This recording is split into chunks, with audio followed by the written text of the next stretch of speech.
English మాట్లాడాలి, రాయాలి అంటే చాలా ఈజీ. అది ఏ విధంగా అంటే మనం ప్రాక్టీస్ చేసుకోవాలి. రోజు కొన్ని ఎగ్జాంపుల్స్ తీసుకోవాలి, వాటి మీద ప్రాక్టీస్ చేసుకుంటూ వాటిని మాట్లాడుతూ ఉంటే ఇంగ్లీష్ చాలా ఈజీగా వచ్చేస్తుంది. అయితే నేను కొన్ని ఎగ్జాంపుల్స్ ద్వారా ఈ వీడియో చేయాలనుకుంటున్నాను. సో కాబట్టి ఈ యొక్క వీడియో జాగ్రత్తగా చూసి అర్థం చేసుకోవడానికి ట్రై చేయండి. ఇప్పుడు నేను ఒక 3 ఎగ్జాంపుల్స్ ఇక్కడ పైన టైప్ చేయడం జరిగింది. I drink water, I drank water, I will drink water. First sentence వచ్చేసి సింపుల్ ప్రెజెంట్ టెన్స్లో ఉంది. సెకండ్ సెంటెన్స్ సింపుల్ పాస్ట్లో ఉంది. థర్డ్ సెంటెన్స్ వచ్చేసి సింపుల్ ఫ్యూచర్లో ఉంది. అంటే ఒకే ఎక్స్ప్రెషన్ని మనం 3 టెన్సెస్లో మాట్లాడడానికి ట్రై చేసినప్పుడు మనకి ఈజీగా నేర్చుకోవడానికి కానీ రాయడం కానీ ఈజీగా ఉంటుంది. ఇప్పుడు ఐ డ్రింక్ వాటర్ అంటే ఏంటి తెలుగులో? ఇప్పుడు దానికి మనం ఎవ్రీడే యాడ్ చేసామనుకో, ఐ డ్రింక్ వాటర్ ఎవ్రీడే అంటే ఏంటి? నేను ప్రతిరోజు వాటర్ తాగుతాను. సెకండ్ సెంటెన్స్ చూడండి, ఐ డ్రాంక్ వాటర్ అంటే ఏంటి? నేను వాటర్ తాగాను. థర్డ్ సెంటెన్స్కి రండి, ఐ విల్ డ్రింక్ వాటర్ అంటే ఏంటి? నేను వాటర్ తాగుతాను.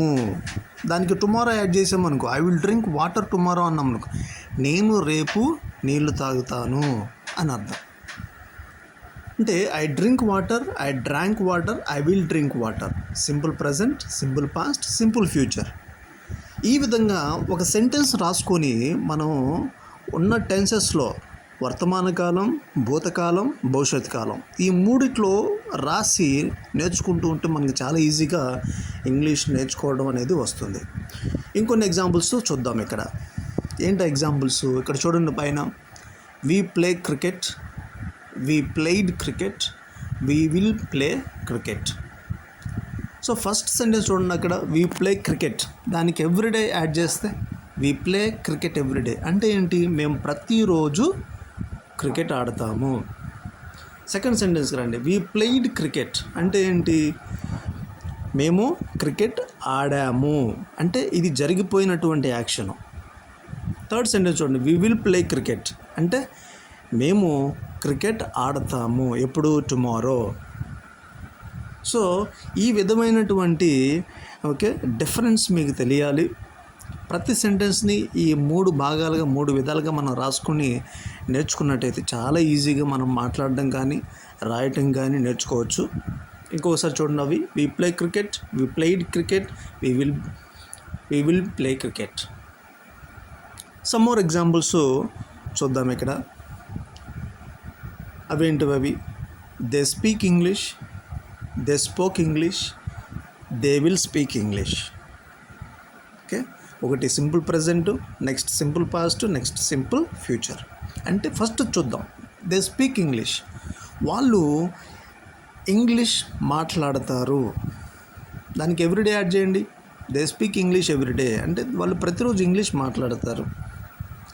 దే స్పోక్ ఇంగ్లీష్, వాళ్ళు ఇంగ్లీష్ మాట్లాడారు అంటే జరిగిపోయినటువంటి యాక్షన్ చెప్పడానికి.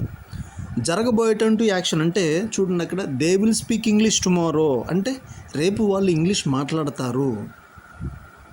సో ఈ డిఫరెన్స్ మీకు అర్థమైంది అనుకుంటున్నా. దే స్పీక్ ఇంగ్లీష్ ఎవ్రీడే అంటే వాళ్ళు ప్రతిరోజు ఇంగ్లీష్ మాట్లాడతారు. దే స్పోక్ ఇంగ్లీష్, వాళ్ళు ఇంగ్లీష్ మాట్లాడేశారు. దే విల్ స్పీక్ ఇంగ్లీష్, వాళ్ళు ఇంగ్లీష్ మాట్లాడుతుంటారు, రేపు వాళ్ళు ఇంగ్లీష్ మాట్లాడతారు.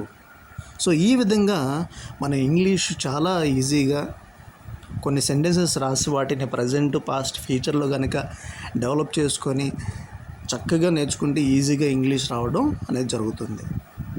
సో ఈ విధంగా మనం మాట్లాడేటువంటి స్పీచ్ అయినా కానీ, రైటింగ్ అయినా కానీ, మనం ఎక్స్ప్రెస్ చేసేటువంటి ఎక్స్ప్రెషన్ అయినా కానీ పర్ఫెక్ట్గా ఇంగ్లీష్లో రావాలి అంటే ఖచ్చితంగా ఈ విధమైనటువంటి కొన్ని ఎగ్జాంపుల్స్ మనం నేర్చుకోవడం వల్ల, రాయటం వల్ల వస్తాయండి. So try to speak English and don't be ashamed or don't feel shy to speak in English.